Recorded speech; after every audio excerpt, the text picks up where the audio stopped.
questions if they don't find that there's anything in particular a problem with their glasses. Questions like, now, are you bothered by glare? Do you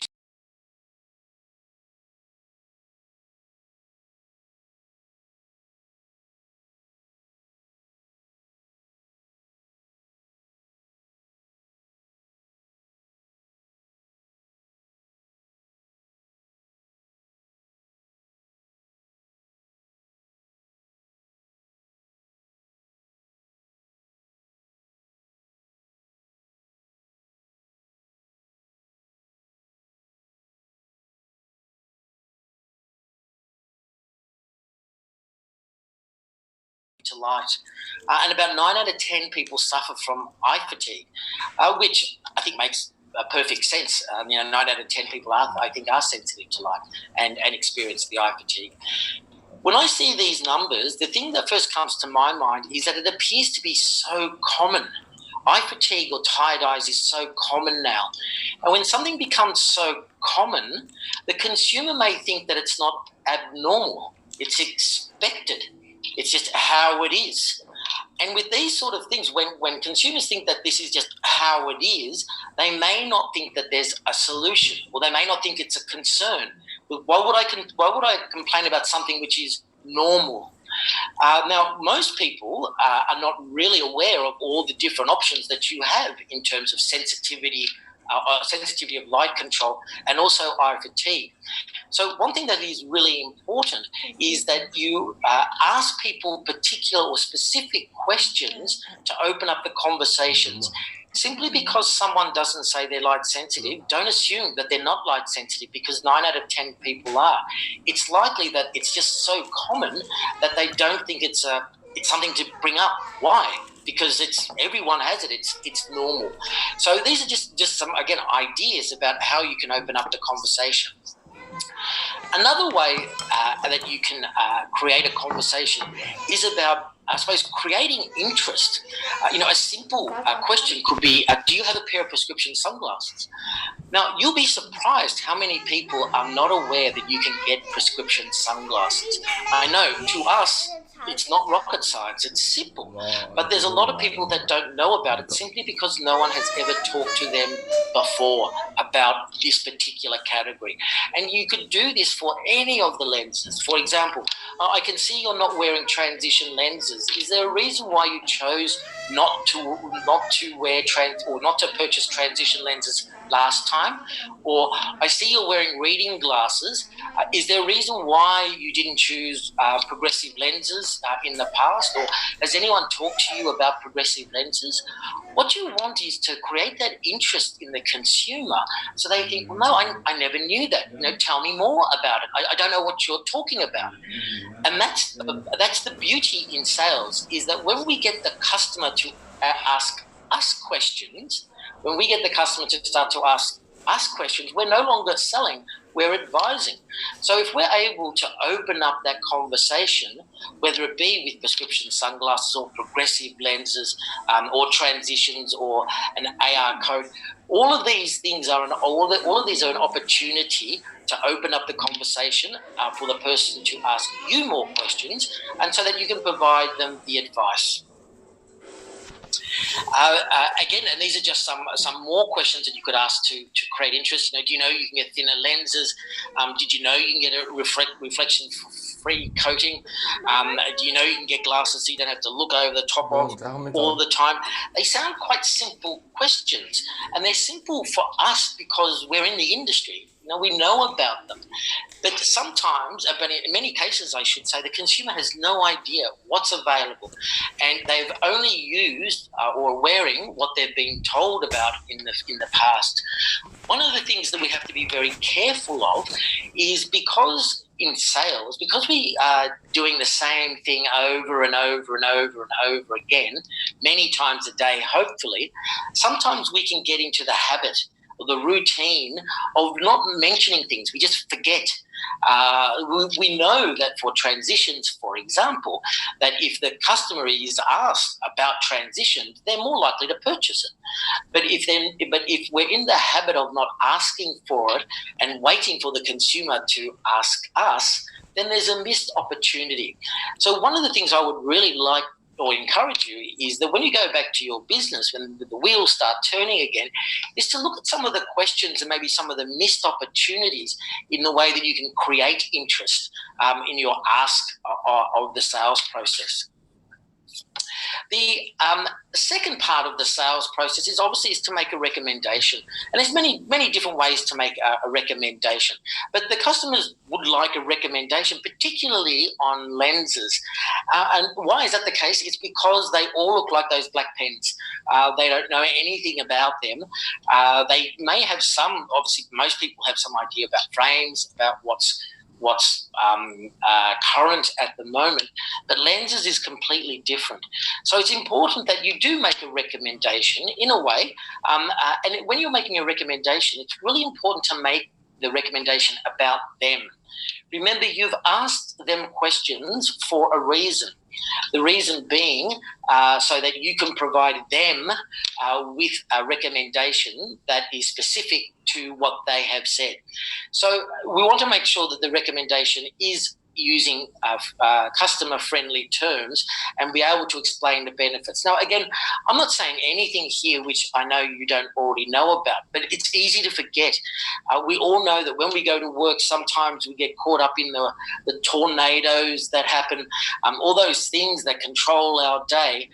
And sometimes what we I suppose, try to fast-track the sale. And the issue with fast-tracking the sale is that we potentially miss out on increasing the average sale price. And fast-tracking the sale is okay if you have a lot of volume. And because of a lot of competition, volume is getting a little bit tight. Footfalls or people coming into the store, I think no matter where we look around our region in a mirror, is dropping, even in those countries that have a huge population because of increased competition.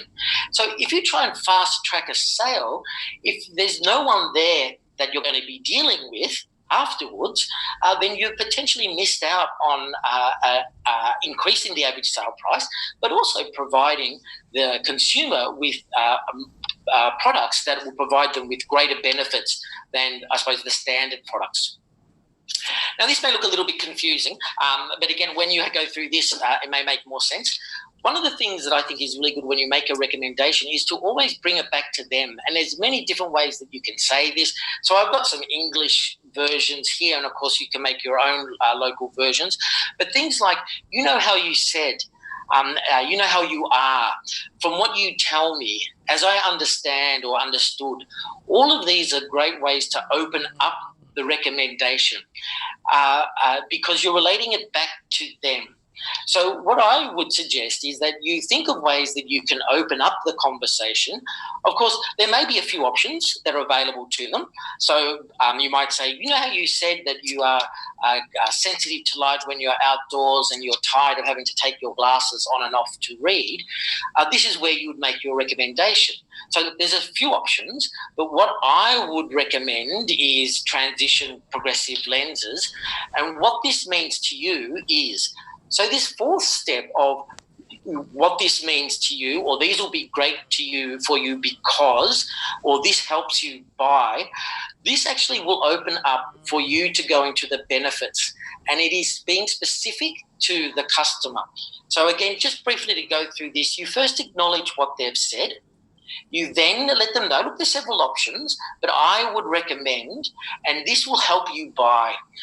It's a way that you can mix and change these all together. For example, you might say, you know how you said there are several options, make your recommendation, this helps you buy, or you could do it this way here, or any particular way. But what it does is that, again, it makes it back to the consumer, so the customer realizes that it's personal. So I'm not just getting anything standard. You've asked me questions. And, when I buy a pair of shoes, people don't ask me a lot of questions. When I buy a shirt, people don't ask me questions. You're asking me questions because there's a lot of different products, and different products will provide different benefits. So by relating it back to them and letting them know how they can benefit from this can be very, very important in terms of making your recommendations. And that's just another example for you. Now, I am sure if I asked who likes to get a no, Hannah, do you like to get a no if you're trying to make a sale? No. No one likes a no. And part of it's cultural, but no one likes a no. I've been talking to you, I've made a recommendation, you say no. And when someone says no, it's difficult. I don't think anyone finds it easy. But there's a few ways around this. One way that you can get around the no is, instead of just making the recommendation and saying, do you want that? What you can do is that you can use this sort of term. So, do you think you would be interested in these lenses? Now, if someone says no, that's not the same as me making a recommendation and you saying no. What this is sharing is that the person is just not interested in the lenses. It's not my fault. It's not the no on me. It's no in the concept of, do you know what, I'm not interested in these lenses, and that's okay. Let's move on to something else. So this sort of way of asking those sort of questions, now, would you be interested in this? Do you think these would suit your lifestyle? If they say no, they're just saying, no, the lenses will not suit my lifestyle. They're not saying no to you. And I think that's one of the things that we can avoid these no's, because it also empowers us and empowers the sales team if we're not constantly getting no's from recommendations. So again, it's not a play on words. What we're doing is we're making it less stressful for us, and also it's very clear that the consumer is making the decision whether they would be interested in these lenses, if they feel it would be great for their lifestyle. Do you think this would benefit you in certain ways? They say no, it's okay. They haven't said no directly to you. The objections are always an issue, and some people don't like objections. But from my point of view, objections are typically given because the person doesn't have enough information. So they're not in a position to make a decision yet. The benefits may not be clear. Maybe you need to explain them again. The solutions may not be clear. And maybe they may not have the budget. If someone doesn't have the budget, then they don't have the budget. But remember that concept that I explained before, is that if you want to increase the penetration of a product, expect a no.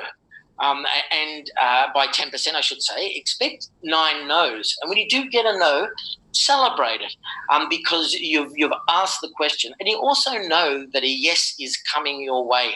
So objections are okay, and all you need to do is to ask the customer. So obviously do you fully understand the benefits of the product? Ask them questions so that they have a full understanding, because a lot of objections arise because the customer's not clear on what the benefits are. Benefits are really important in products, not the features and not the technologies. The features and the technologies lead to the benefits for the product. The last part of the sales process is show. People like to see things, they like to touch things. We're all different, and sometimes we can get a little blasé with our tools because we've seen them once, we've seen them before. We take a transition lens and we take it outside, it changes colour, oh hum. I've seen it so many times, I'm bored with it. Or I put polarized lenses in front of my glasses and the little tool, a little man disappears or jumps out, and it all seems, a bit twee, and I'm a bit bored with that. We have to be careful about what we are not necessarily impressed by anymore, because in most cases they'll impress the customer. So the tools are really important to demonstrate the technology and the benefits to the products. And remember that a lot of people like to see, touch before they purchase. And so ask people if they would like to see a demonstration. Don't force it on them.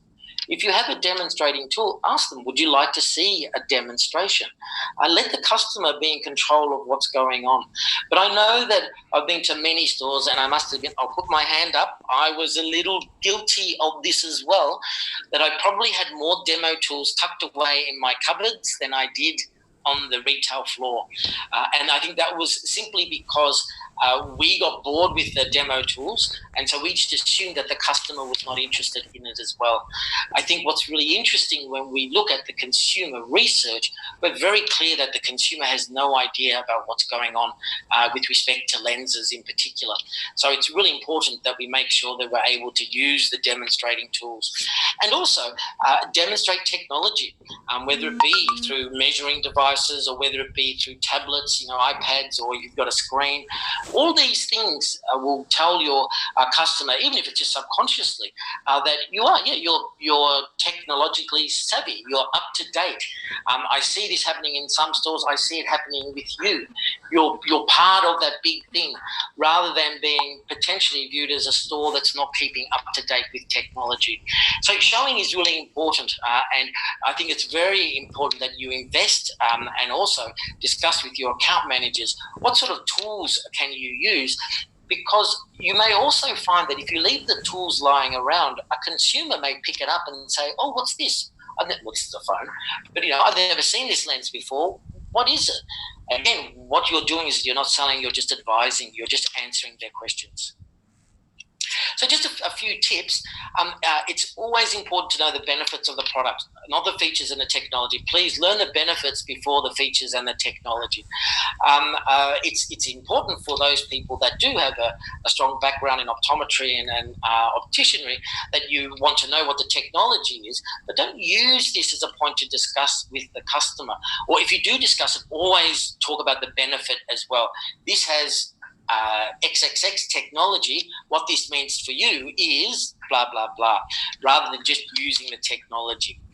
And make sure that you utilize your account managers and making sure that you can create some of those lists that I've shared with you before, what sort of questions you can ask your customers. It's always a good idea to workshop that within the group itself. Remember that the demonstration of value in your recommendation is really important. Value is not necessarily just related to cost. People would judge value differently. So if people have objections, then they don't see the value of the product. All they see is the cost of the product. So make sure that you are demonstrating the value by talking about the benefits. And also, you may want to make a reference to other options because this lets the customer know that you're fully aware of all of the different options available to you, but always give your best recommendation first. Give the one that you think will provide them with the best opportunities. And that may be a premium lens. It may not be. It depends on what the consumer wants. Remember, there's a right lens for every customer. And I think by ensuring that you go through a process of asking them questions, creating interest, making sure you make your recommendation, relating it back to them. You know how you said, I think this will be good for you because, and using demonstration tools. And if you can practice this and get into the routine and workshop it in your store, and maybe you'll create your own customer journey.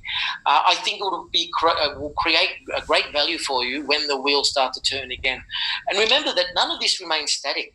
That technology always changes, and we should be asking questions that are relating to the current lifestyle of the consumer. So I'm going to pass it over to Hannah now. Thank you very much for listening, and I think we may have a few questions. Hi, Colin. Thank you so much. So we have 2 questions. Yep. Should you be able to answer them? Okay, now I don't know whether I can see the questions. Can you see the panel? No, I can't see the panel. Okay. At the bottom? No. Nope. Maybe if I do this, wait a minute. Maybe I'll stop sharing. Aha! Okay. Here we go. 2 questions. Okay, so the first question is a question that is, would you recommend a patient 55 years of age to have a PAL. Absolutely. There's no reason why a person 55 years of age won't wear a PAL successfully. In fact, there's been some research where in hospitals where they've looked at patients who have fallen over, because we know that when an elderly person, not that 55 is elderly, can damage their hips, that it actually can be quite life-threatening. And the research has showed that there's more people who fall with bifocals than with progressive lenses. Of course, the person will need to would need to be instructed on how to learn how to use the progressive lens. Remember, not adapt, but how to learn how to use a progressive lens. But there's no reason why that can't be an option. Okay. So I just dismiss that now, Hannah? Yes, that's great. Thank you. Okay. The next one. The said customer can't see and try lens options as they purchase. Any idea? This is a really good question. A lot of the time, particularly if we're dealing with high myopes or if we're dealing with high hyperopes, that they cannot see. You bring things closer to them and they can't see them. Of course, this really comes back to time. Certainly for myopes and actually hyperopes, I'd recommend, if possible, that you put in some contact lenses. Again, this is one of these times where you have to invest a little bit of time, but the person will typically really appreciate that you've gone to the effort. You don't have to teach them how to put it in. You can put it in and take it out again. And I used to do that quite a lot, and that really helped those people see things clearly. But it's a very, very good question. I'll just ask another question. If the customer's already set their budget at the beginning, should we still be? It's a very good question. This is from Hannes Mastura, that if the customer's already set their budget at the beginning, should we still be explaining the several types of lenses and their benefits? Absolutely, Mastura. There's no reason why you shouldn't. And in fact, if the customer has already set the budget and has told you that, then you're no longer selling to them. You're just updating them.